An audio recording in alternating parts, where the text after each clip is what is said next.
Domplex.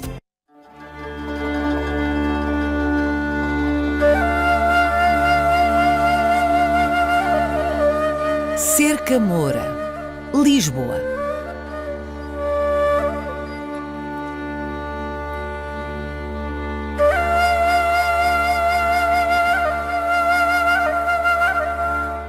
No dia 25 de outubro de 1147, depois de 17 semanas de cerco à cidade morada, os cristãos entraram finalmente vitoriosos no Castelo de Lisboa, que à época se chamava Al-Usbuna.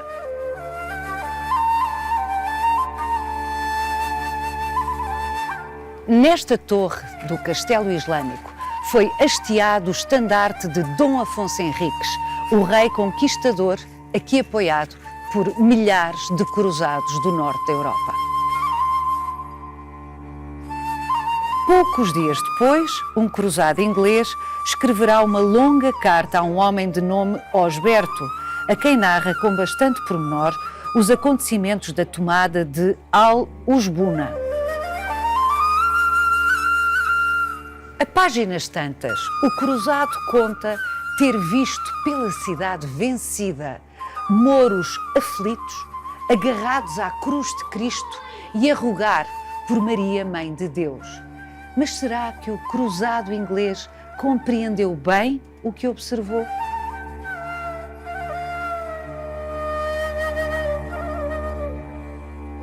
Que cidade era afinal Al-Usbuna, quando em meados do século XII foi conquistada aos muçulmanos pelos cristãos? Vai querer saber mais? Venha connosco nesta visita guiada.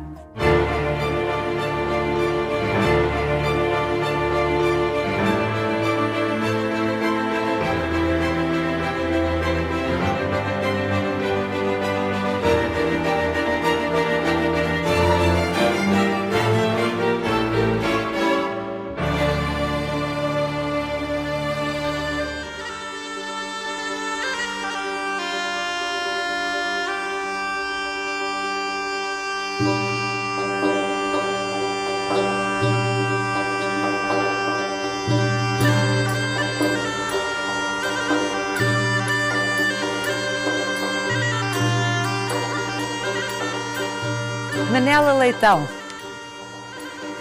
a cerca moura ou cerca velha, de que temos aqui um troço, era o primeiro anel defensivo de Al-Usbuna, que é o nome islâmico da cidade de Lisboa. Portanto, estamos a falar século XI, século XII. Era a primeira muralha que se avistava quem chegasse pelo rio. E é a muralha que protegia, de facto, o núcleo urbano, ou a cidade propriamente dita. A cidade desenvolvia-se precisamente pela vertente sul da colina. Para aquele lado. Exatamente, até ao rio. O modelo da cidade islâmica de Al-Usbuna é um modelo semelhante e muito similar a outras cidades, também da época, implantadas em colina e cidades portuárias. Portanto, temos uma zona designada por Alcáceva, que está localizada no topo da colina, que é uma zona mais privilegiada, onde encontramos os bairros residenciais da elite administrativa, religiosa e militar da cidade de então, e onde também temos o castelo. A partir daí, e pela vertente sul desta colina, desenvolvia-se então propriamente a cidade, ou seja, o núcleo urbano, com a vida comum de uma cidade, com os seus espaços comerciais, os artesãos, com o centro religioso principal, que era a mesquita, os mercados, os banhos públicos. Portanto, todos esses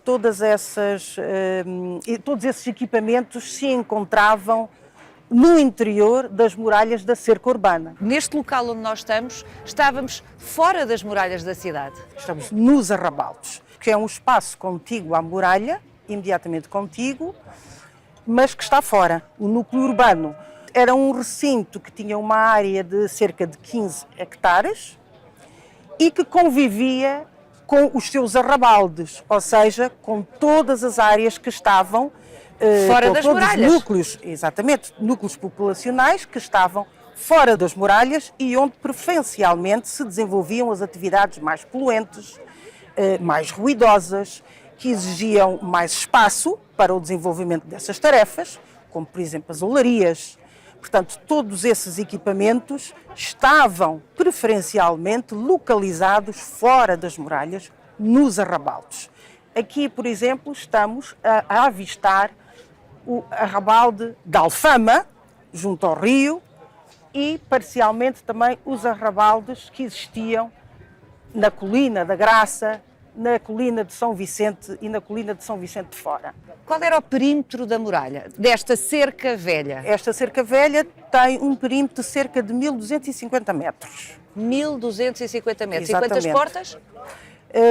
As portas referidas pelas fontes escritas árabes falam-nos em 6 portas, século XI. 6 portas, 2 em cada lanço. Estas 6 portas estavam articuladas com os principais eixos de circulação, eixos estruturantes da própria cidade. Muitos deles remontam já às cidades pré-existentes, nomeadamente do período romano. Esta cerca velha, que acabamos de descrever, aproveitou e manteve em uso, não só aproveitou, mas manteve em uso, pelo menos parcialmente, vários troços das muralhas pré-existentes, nomeadamente a muralha da cidade do Baixo Império Romana, de Olisipo. Manela, cada nome que esta cidade já teve, Olisipo, Al-Usbuna, Lisboa, arrasta um mar de costumes, de civilizações, de gentes. É todo um universo singular que evoca cada um desses nomes, não é? Exatamente. A gênese da cidade de Lisboa remonta ao aglomerado urbano pré-romano. Portanto, estamos a falar de século VIII, século VII a.C. Sétimo antes de Idade Cristo. do Ferro. Já aqui tínhamos um aglomerado urbano bastante desenvolvido. Portanto, os romanos vêm ocupar um território que já tem marcas e assim sucessivamente. Portanto, o que acontece é que há sempre uma adaptação às pré-existências, independentemente das inovações e das concessões do espaço que cada civilização vai tendo ao longo dos tempos. Sugiro que deixamos para termos a percepção exata Da imponência, da monumentalidade. da extensão disto. Vamos até lá abaixo.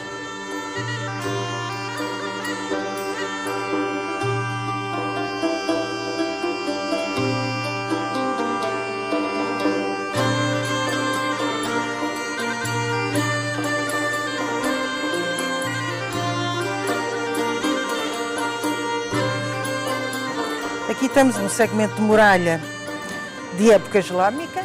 Este é talvez o mais monumental e o mais impactante que pode ser visto hoje na cidade. Esta escarpa, constituída por estas bancadas de calcário, serviram também como embasamento ou como fundação da própria construção. Portanto, toda a artilharia assenta diretamente nos afloramentos rochosos, como aqui podemos ver.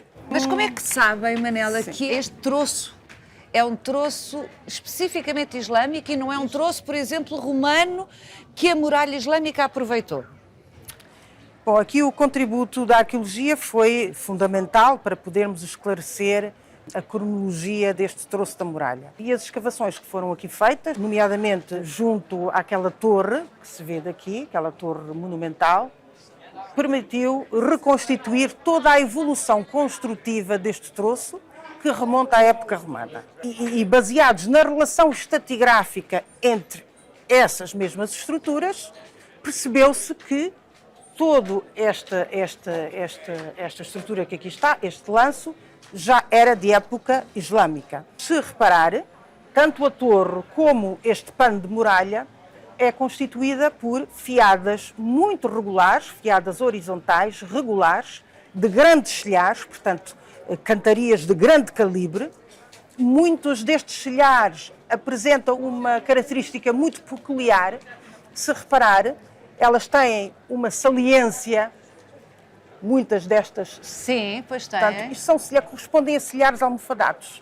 São silhares de época romana, Portanto, é um material pétreo que foi reutilizado nesta construção de época islâmica. Certo. Isso é um procedimento muito comum. A reciclagem verifica-se em muitos outros períodos. Se repararmos depois aqui, em relação a esta torre, isto é outra torre, já apresenta um paramento completamente distinto. Vejam que só estas duas primeiras fiadas, que aqui estão, apresentam características mais semelhantes a esta construção pré-existente, e depois temos uma construção nova sobre, portanto, esta construção aqui já deve, ou será já, de época cristã.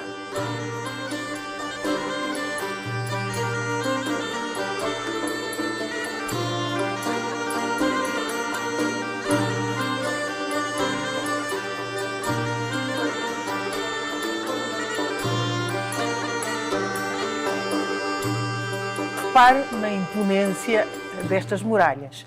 E, de facto, aqui é um dos poucos sítios onde temos o privilégio de sentir esta monumentalidade. Incrível.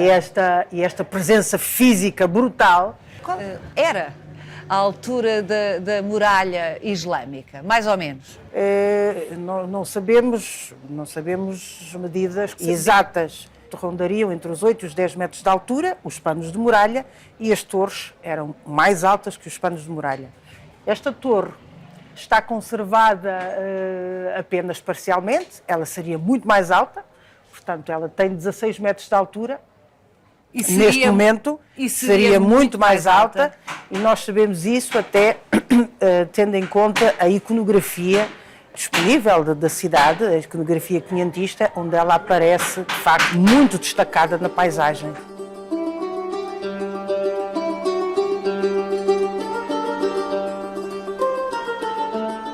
Manela, e que tal entrarmos para dentro da Medina, ou seja, cruzarmos este pano de muralha e irmos até à muralha da Alcáçova? Vamos a isso. Vamos embora. Vamos embora.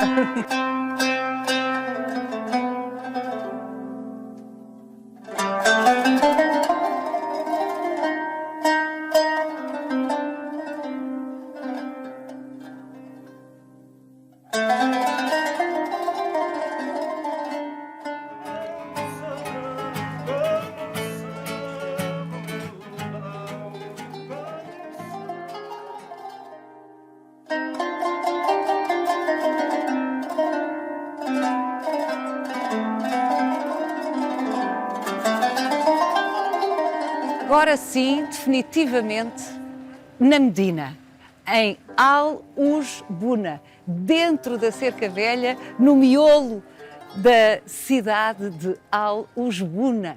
Estamos na parte mais alta da Medina, numa zona que faz fronteira com o lanço sul já da cerca da Alcáçova, da muralha de Alcáçova, que é toda esta estrutura que corre aqui ao longo da atual Rua do Chão da Feira, que estamos aqui a ver.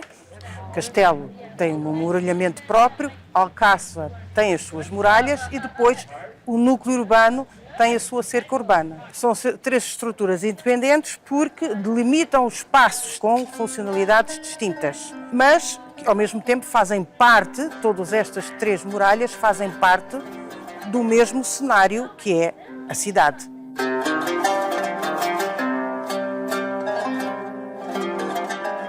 Manela, não podíamos terminar esta introdução às muralhas da cidade de Lisboa quando era Al-Ujbuna, a cidade islâmica, e muito particularmente entre o século XI e o século XII. Dom Afonso Henriques e os Cruzados chegaram aqui em 1147 e a partir daqui a história já é outra, e foi precisamente a cidade islâmica que a Manuela Leitão, arqueóloga da Câmara Municipal de Lisboa, tratou de sinalizar com estes tótems, chamam-lhe tótems, não é? Esta sinalética informativa não trata apenas da cidade islâmica, abrange também a cidade cristã, porque o traçado das muralhas se mantém. Se mantém, exatamente.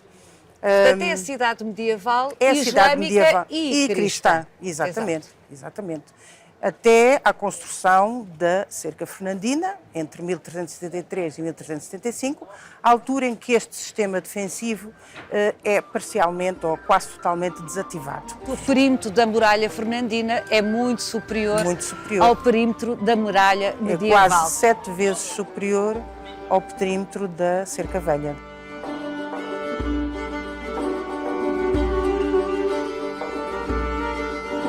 Temos 16 tótems informativos instalados nos sítios mais importantes para se compreender a estrutura da muralha, mas a muralha inserida nos vários espaços urbanos. Isso é que é muito interessante. Nós sabemos que há visíveis, embora não acessíveis ao público, troços de muralha dentro de uma série de edifícios icónicos da cidade de Lisboa. O palácio onde está instalada a Fundação Ricardo Espírito Santo, a Casa dos Bicos. Na frente de Ribeirinha, exatamente, a muralha acabou por ser absorvida, acabou por ser assimilada por uma vaga de construções que ocorreu nos inícios do século XVI, com a construção de casas nobres ou mesmo palácios que ocupavam toda aquela frente ribeirinha. Isto muito num contexto da expansão marítima portuguesa, em que muitas famílias nobres, à semelhança do Dom Manuel, que também deixa aqui a sua residência na Alcáçova e passa a viver mais junto ao rio, o Terreiro do Paço, o Paço Real passa a ser ali. Muitas famílias, portanto, também acompanham esse movimento e constroem as suas casas. E é nessa altura que a muralha vai acabar por ficar mais diluída na paisagem urbana, porque é completamente assimilada, ou quase totalmente assimilada nessas novas construções. É o que tem de extraordinário uma urbe, uma cidade, uma povoação antiga. É, como Lisboa, é produto de construções intestinas. A cidade devora-se a si própria, reinventa-se com as mesmas pedras de há 1000 anos e isso é absolutamente extraordinário. Exato. Manela Leitão, sem as suas explicações seria muito mais complicado tirar bom proveito daquilo que nos vai dizer agora o Sr. Professor José Luís de Matos, que nos vai falar de como era a coabitação, como era a vida dentro destas muralhas todas no século XI e no século XII. Muito obrigada, Manela.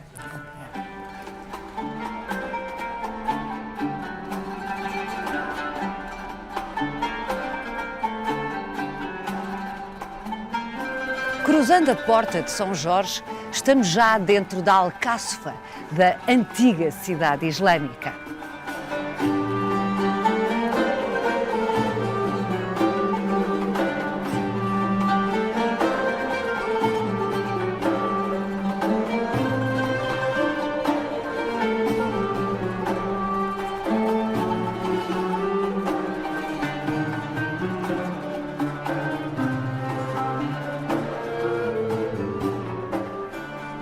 A partir de finais do século XX, várias campanhas arqueológicas fizeram o levantamento desta zona da Alcáçova e descobriram um rico bairro residencial, de que foi possível reconstituir 2 casas em tamanho real. Vamos entrar.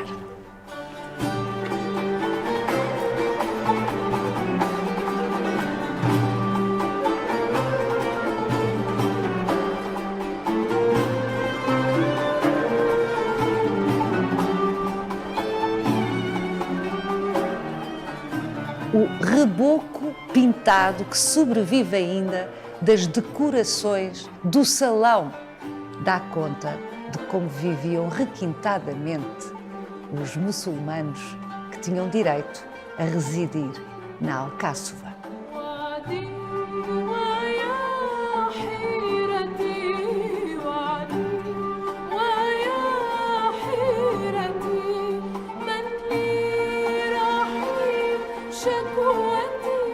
Não admira que Dom Afonso Henriques e os cruzados tenham demorado 17 semanas a tomar Al-Usbuna. Por mais que fossem os cruzados, no caso, exatamente, aqui afunilava a entrada. Depois tinham a segunda porta. Todo este espaço estava concebido para que fosse impossível, ou quase, pôr em frente da segunda porta um instrumento que arrombasse a segunda porta. Portanto, a porta fechada, segundo, o cotovelo, terceiro, a chuva de projéteis, quarto, os poucos que entravam tinham grande dificuldade em arrombar a segunda porta.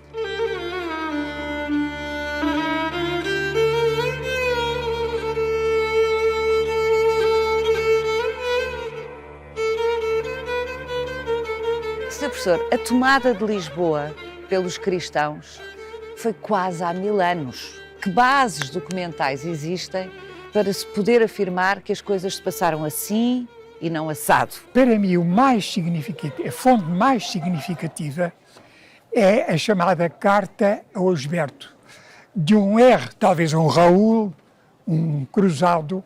Osberto é provavelmente alguém que ele conhecia, talvez um familiar que ficou em Inglaterra, porque no fundo se trata de um cruzado inglês. Chamemos-lhe Raul, que participou na conquista de Lisboa e que depois disso escreve para casa uma carta que tem pormenores muito significativos. A informação válida que a carta dá é muito importante para nós podermos perceber o que era a Luxebuna.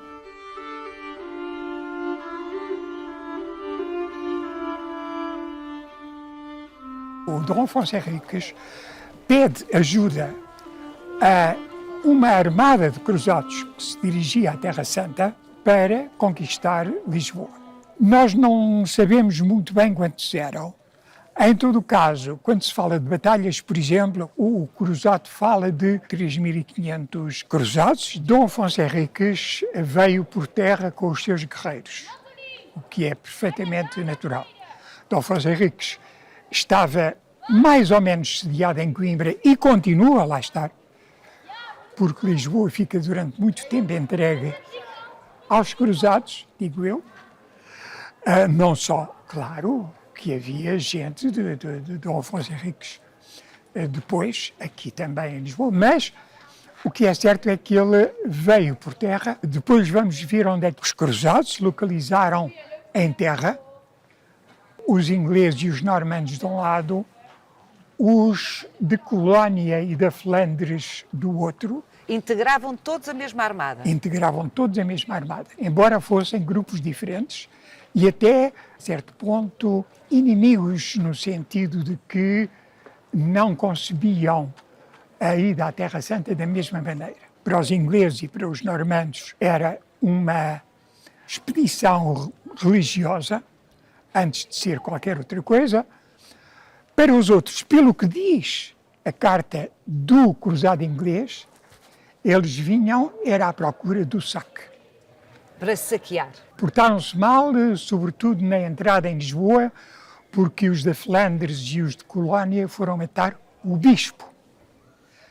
E isso é um facto histórico? Este é um facto histórico. O que o Raul considerava realmente como um verdadeiro escândalo face àquilo que eles tinham combinado antecipadamente. Ora, durante essas semanas todas que me falou, 17 semanas 17 de cerco. semanas de cerco, houve vários recontros, praticamente todos os dias, ataques mútuos que os cruzados faziam, sobretudo aos arrabaldes que não tinham muralhas e que se defendiam a pau e pedra, como se diz em português, que se defendiam sobretudo atirando pedras porque não tinham armas. É que as armas estavam, o que é perfeitamente natural, dentro da cerca-mora.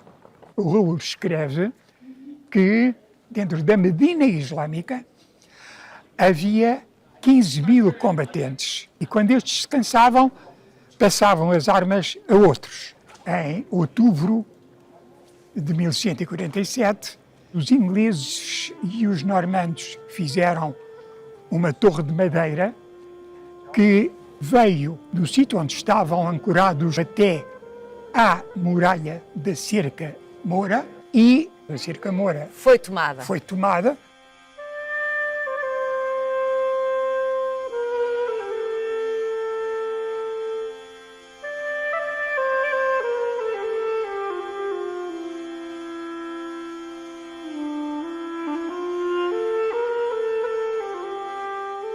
na verdade, isto é um castelejo, no sentido em que não foi concebido para aqui habitarem as autoridades políticas ou religiosas. Aqui é de facto uma estrutura militar. O castelejo é o último reduto de defesa de uma cidade, que é o cofre-forte de uma cidade. Então os tais 15.000 não estavam a defender a cerca Moura? Ou estavam Ora aqui? bem, estavam primeiro a defender a cerca Moura. Depois, se quisermos, recuaram quando a cerca Moura Foi tomada. foi tomada, recuaram, uma boa parte deles recuou até aqui.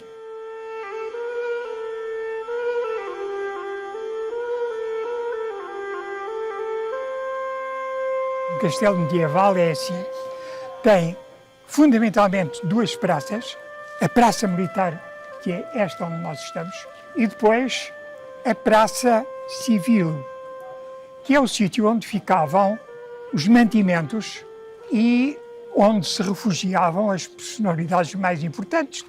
Ora bem, não cabe aqui muita gente. É na Cerca Moura que está o grosso da população que defende a cidade. Mas a Alcáçova, propriamente dita, era um sítio governamental, onde estavam os serviços do fisco, onde estavam os serviços militares, onde estavam as ligações, o alcaide, claro, é evidente, Os mais ricos? em certa medida, ou os mais notáveis.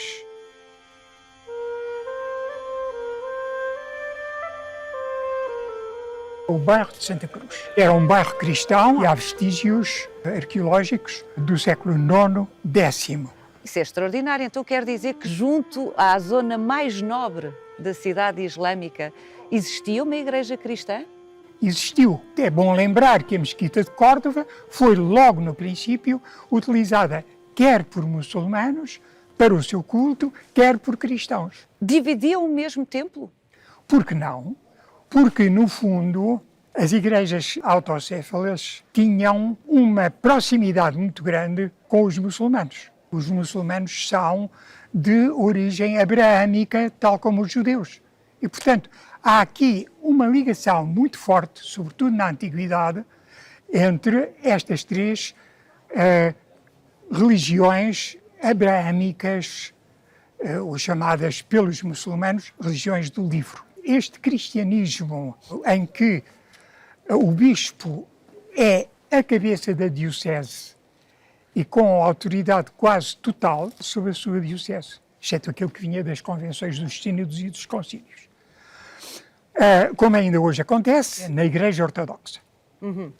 Ora, o que vai acontecer de facto na Idade Média, no século XI sobretudo, é que as igrejas cristãs vão ficar sob a autoridade cada vez maior do bispo de Roma, ou seja, O Papa. o Papa. E, portanto, é a partir daí que o poder papal se estende a toda a feudalidade europeia.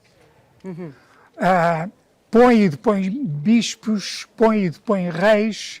Ora bem, este cristianismo é um cristianismo que evolui no sentido da centralidade do Papa, mas o cristianismo anterior em Lisboa vem pelo menos desde o século IV. Que existissem cristãos aqui no século IV, no período tardo-romano, não é uma surpresa, já o sabíamos. O que é menos expectável é essa ideia de que há essa espécie de continuidade sem problemas da cristandade neste território, mesmo a partir do século VIII, quando se dão as invasões árabes da Península Ibérica. O Raul, na carta ao Esperto, diz que, o alcaide muçulmano diz que eram 60.000 aqueles que pagavam imposto. Quem pagava o imposto? Unicamente agentes do livro, ou seja, cristãos e judeus. Portanto, os cristãos e os judeus podiam viver na cidade islâmica em paz e praticando o seu culto, pelo que eu percebo, Exatamente. desde que pagassem o imposto às autoridades que tinham o poder sobre a cidade. Ora E que bem. eram muçulmanas, evidentemente. Claro que, onde é que eles estavam? Fundamentalmente nos arrabaldes. E esses arrabaldes, só um dos arrabaldes que os cruzados atacam, exatamente durante esse período de Do cerco, cerco. só um dos arrabaldes tinha 17 mil famílias. Mas que multidão! Exatamente, eram mais de 70 mil pessoas, de certeza absoluta.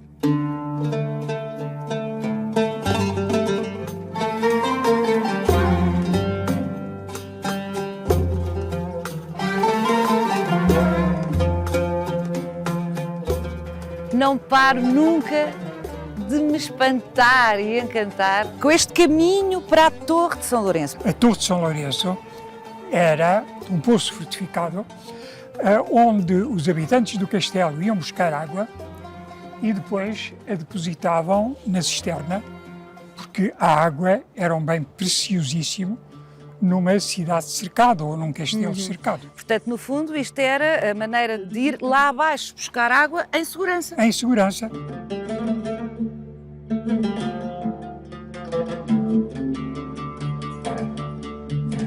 Quem é que vivia nos arrabaldes? Todos os que não cabiam na cidade. A Medina Islâmica aguentava uma população de 30 a 40 mil pessoas, segundo os urbanistas. Máximo. Máximo. Ora bem, o que vai acontecer é que aqueles que não eram guerreiros islâmicos ou as suas famílias viviam nos arrabaldes. Em primeiro lugar, os judeus junto ao Tejo, naturalmente, no Porto. Para comerciar, para ser mais fácil comerciar. Exatamente. A cristandade local, os cristãos que já cá estavam e que viviam entre aqui, a zona da costa do castelo, e a igreja de Santa Justa, que ficava junto do porto fluvial da cidade. Também existia uma rede fluvial na cidade, da velha cidade islâmica, que já não é visível hoje. Aquela que é a Avenida da Liberdade e que vai até lá acima, onde passava a Ribeira de Valverde.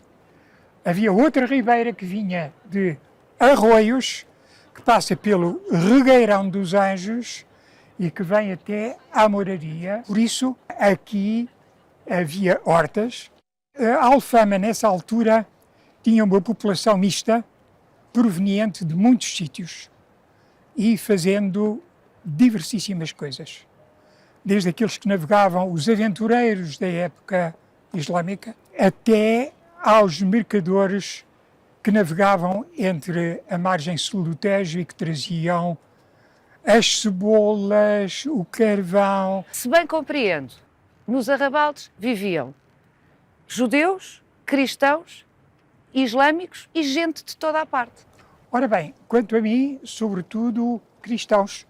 Os judeus sempre foram uma pequena minoria comerciante e na época islâmica não devia ter uma expressão muito grande. Eram sobretudo cristãos. Estamos a falar de uma população que é uma população enorme e que ultrapassa largamente o número de guerreiros islâmicos que defendiam a cidade dentro da cerca murada. E seguramente ultrapassavam em muitíssimo o número dos cruzados que entraram na cidade em 1147. Em 1147. É claro que havia também os guerreiros do Afonso Henriques, que não sabemos quantos eram, mas eram capazes de também ser alguns milhares, e que se localizaram junto dos seus amigos moçárabes.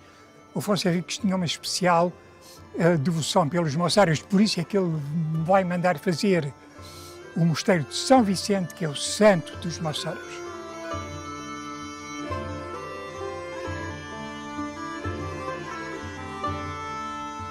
Do que estamos a falar é da comunidade cristã, uma cidade multicultural.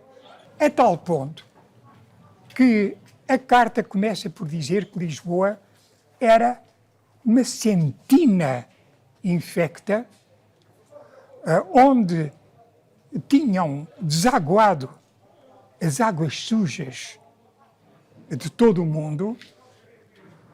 Por que razão? Cada um podia ter a religião que queria.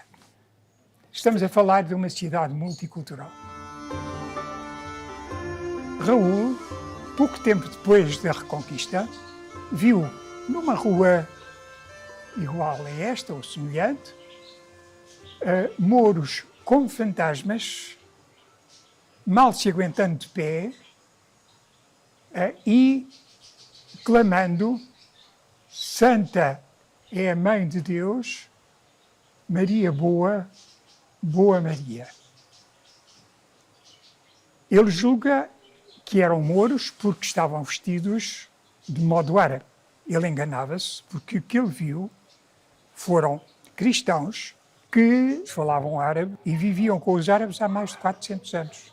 Extraordinário. Aquilo que hoje seria o maior elogio que se podia fazer a uma cidade, à época, na perspectiva de um cruzado papalista, aprendi a expressão com o senhor professor, um obediente ao Papa, que pretendia ter uma posição hegemónica na cristandade, era de facto uma pouca vergonha, porque todos coabitavam e todos podiam ter a sua religião.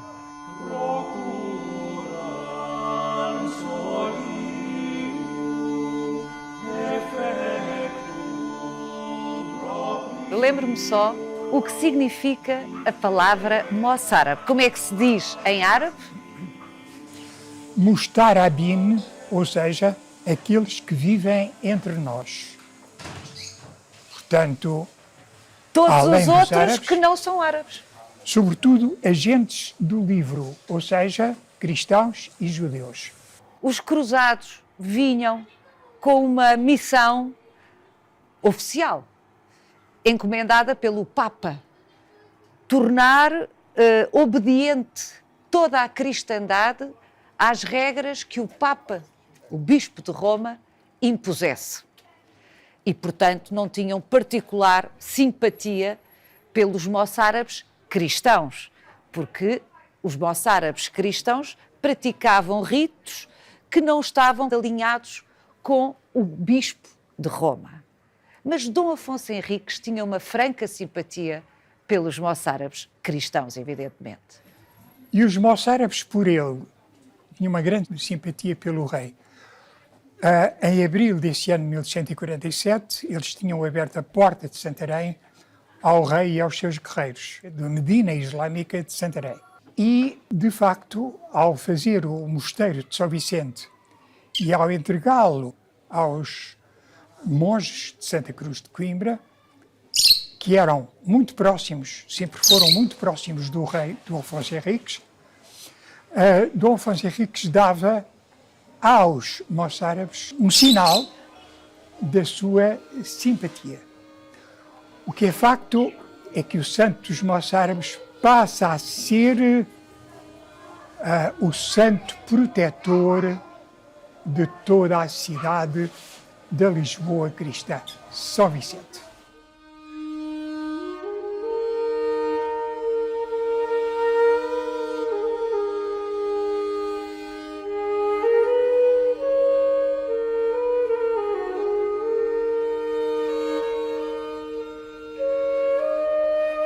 Siga-nos no Instagram, no Facebook e na nossa página onde pode rever este e os outros Visita Guiada.